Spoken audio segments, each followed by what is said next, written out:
I created a short horror film called Senseless, which falls into the subgenre of a psychological and crime horror. With this, I also created a radio trailer and poster as ancillary products. To summarize the film, it's about a girl who was bullied when she was in school, which leads to depression and a pseudo-identity, in which her other identity kills her bullies in revenge. Our certification of this film is 15+, and our target audience fall into the demographic category of D and E, and the psychographic categories of explorers, rebels, and mainstreamers. We have used, developed, and challenged various forms of conventions of real media products in both our film and in ancillary products.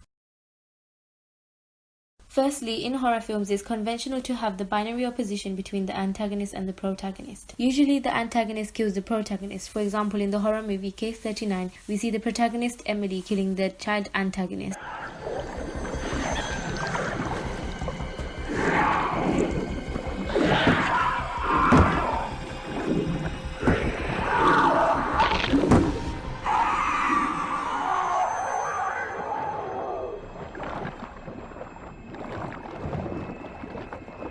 Similarly, in my narrative, there is a killing, but we challenge this convention as our protagonist turns out to be the antagonist, which kills the other antagonist. Olivia Carr safe. Found it. The police are asking for help in identifying the suspect.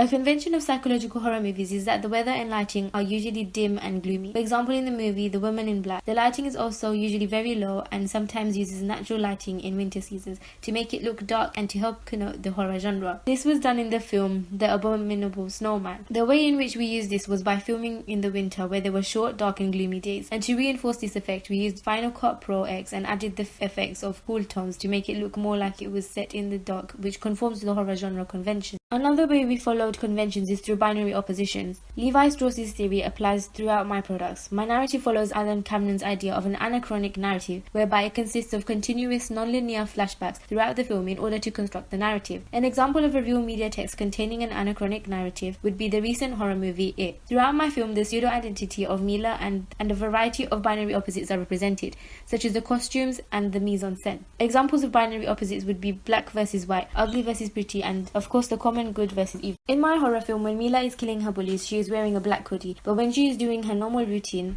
such as going to work, she's wearing a white hoodie. The normal routine connotes verisimilitude and also to show the differences between the two personalities. These two hoodies are symbolic throughout the film in representing the two different identities that she has. In my poster, the binary opposites are represented through facial expressions. There are two Milas on either side of the poster, with the left Mila looking tough and fearless and the right Mila looking scared. These connote different identities and personalities. Stuart Hall's reception theory can also apply here, as our audience may or may not correctly decode the meaning that we're trying to portray. This links with the horror genre and its conventions, as it shows us that the modern monster is unspeakable and unknowable, which is said by Alfred Hitchcock in Psycho and by Norman Bates. This is shown through facial expressions. This also supports John Corner, who says that the familiarity with the genre can lead the audience to predict the events in the genre. In my film, they can predict that the protagonist is the killer.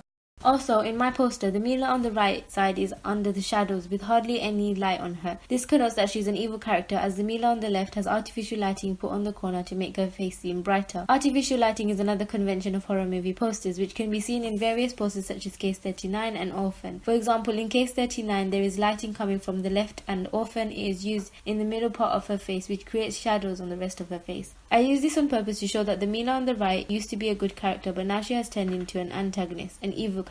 A convention of posters is that the right side should connote good things coming, but in horror movies it seems to be the opposite. The lighting in my poster was influenced by the Silence of the Lambs poster, where there were more shadows on the right side of the poster as opposed to the left. This creates binary opposition like in my poster. It also supports Paul Auster, who says that we construct narratives for ourselves. For my target audience, they would use the uses and gratifications theory to construct the way in which they think the narrative goes. For example, through facial expressions, they might figure out that one character is in a confused state or has multiple identities. It's just never enough.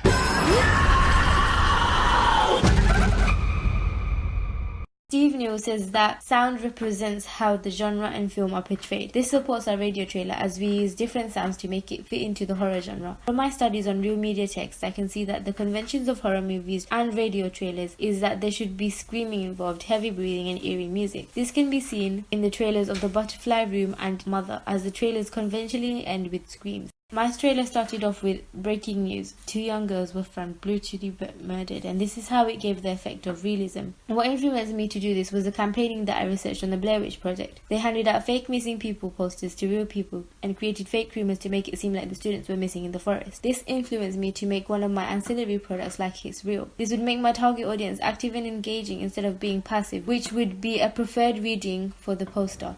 The other convention that I used in my poster was that horror movie posters usually have red and white fonts on it to counterbalance and portray the narrative. The red will usually connote blood and gore, and white connotes purity. I got this from the poster of Emily that I analysed. I used this on my poster as the title was red and the tagline was white. In addition to the research on conventions of horror, I analysed different horror films and psychological horror posters. This enabled me to decide what my poster should look like. This also links with the reception theory and the uses and gratifications theory, as my audience can decode the messages that we're trying to send and use the trailer and poster to determine if they want to watch the movie or not. Another way in which we conform to the horror movie conventions is through the sound in both our radio trailer and in film. Horror movies usually have a long, high-pitched violin type of sound which builds up tension as it gets louder. We included this in our horror film when the news reporter mentions the bully's name and Mila starts to panic until the CCTV footage is shown on the screen. This builds up the climax, allowing the audience to fear violence. A police source stated that the deceased were 19-year-olds Olivia Carter and Sophie Fowler. Olivia Carter and Sophie Fowler. The police are asking for help in identifying the suspect. Local authorities have found CCTV footage of the murder. Viewer discretion is advised, as some viewers may find the following content distressing. In terms of camera shots and angles, long shots, high angles, and close-ups are mainly used in my film. This is to connote the vulnerability of the character, but then again to show the amount of power and strength that she has. For example, there's a close-up of her face when she wakes up, which connotes that she knows more than what she looks like. Since she is being bullied and cannot retaliate the bully, she decides to get her own way back by killing them, so the bullying ends. The close-ups are also to capture her emotions and to connote manic depression when her facial expressions change. This forms to conventions of the psychological horror genre, as normally the antagonists show signs that there is something wrong with them. In the film Split, the main character suffers from multiple identities, and we recognize this when he keeps changing his costumes and attitude. So frightened of us. Dennis and Miss Patricia are in charge because of me. I'm gonna give the light to them now. No one's allowed to make fun of me anymore.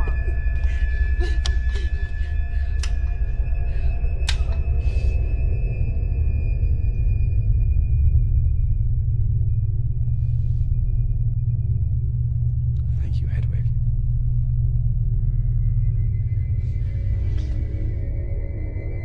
Everything's fine now. Kevin woke up. Kevin is asleep. We've made him sleep far away. You can call his name all you like, dear, but... In my film, the character has kind of a pseudo-identity, and this is portrayed in the way that the camera captures her slight twitching of her eye or subtle smiling lip. To further reinforce that there's something wrong with Mila, we filmed a scene where she acts as both good and bad Mila on each side of the screen. The way I edited this was by layering both the footage on top of each other on the timeline on Final Cut, and then I used the effect called Draw Mask, which enabled me to draw a line through the middle of the screen on top of the top footage. This allowed me to delete the other side of the screen, thus allowing both Milas to be on the screen to be visible talking to each other. As they're both talking to each other, which means that she's talking to herself, the bad Mila disappears, creating the sense that Mila was talking to her other personality, like the personality is actually in front of her when it's actually in her mind. The audience would feel that there is definitely something wrong with Mila from the start of the film. This creates our preferred reading. This also links with another convention of horror films, which is having opening titles in the colours red or white, such as in Orphan, and we conform to this by using the red coloured font in our opening titles. The typical conventions of a horror movie include blood, gore and killings. I use this in my product when our antagonist stabs her bully to death. This was influenced by my analysis on the short horror film called Abe, which was of a robot killing humans because it couldn't understand their love. It was also influenced by the short horror film P.S., where the beginning of the film was of a man struggling to walk with blood all over his white shirt and face. In my film, I used this as both the bullies have blood all over their clothes and their face. I did this using a mixture of fake blood and raspberries to make the consistency thicker and blood-like. Furthermore, the mix of both the knife and blood conformed to the conventions of the horror genre, and my audience would be able to recognize the iconography associated with the horror genre. Oh, you're not sharpening your mouth first, yeah? Yeah. Break it down and then just like. Usually horror films follow Todorov's equilibrium unless they are a sequel. We've challenged Todorov as our narrative both starts and ends in a disequilibrium, and there's no equilibrium throughout. Another way we've challenged the psychological horror genre is by making the killings take place in a park. Usually for psychological horrors, it's based in an abandoned or haunted house. However, in my film, the house is to represent normality, and the character's insaneness is represented outside of the house. The way we filmed and shot the scenes in the house was through canted angles, which horror films usually do to connote disorientation and confusion. Thus, this gave the audience the sense that the person who lives in the house is not as normal as she seems.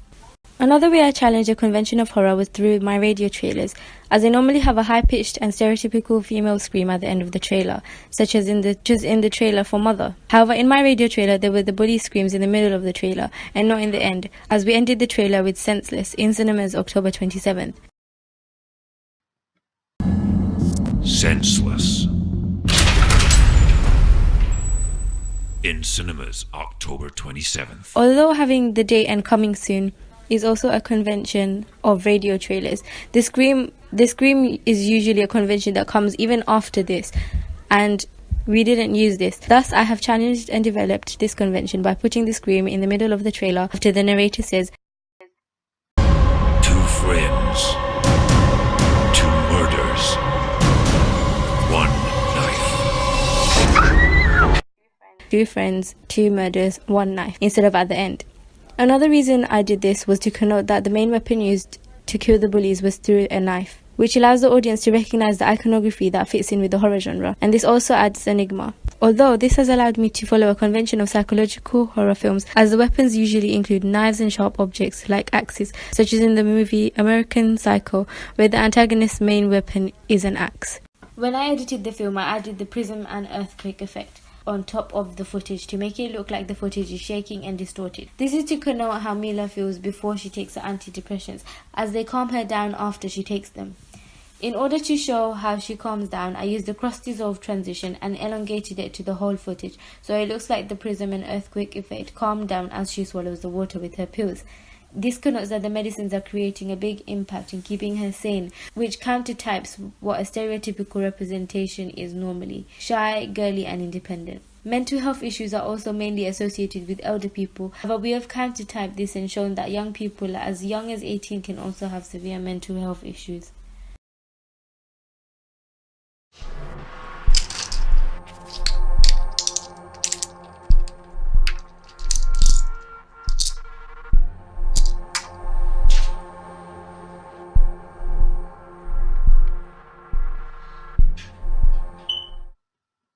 More movies are being released where social media is the root for many deaths. For example, in the film Unfriended, many people die through someone stalking or possessing them through Facebook.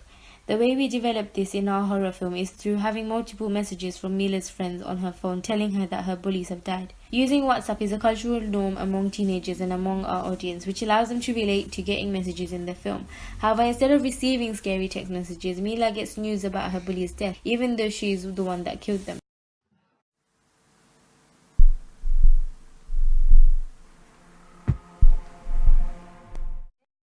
This makes the narrative confusing, as the audience wouldn't know why in one scene she's next to the dying bullies and then in the next scene she's seen waking up, until they find out that the nightmares that she was having was actually flashbacks from her evil identity taking over her mind. This is our preferred reading, as the audience have a restricted narrative of who the killer of the bullies actually is and if the nightmares were real.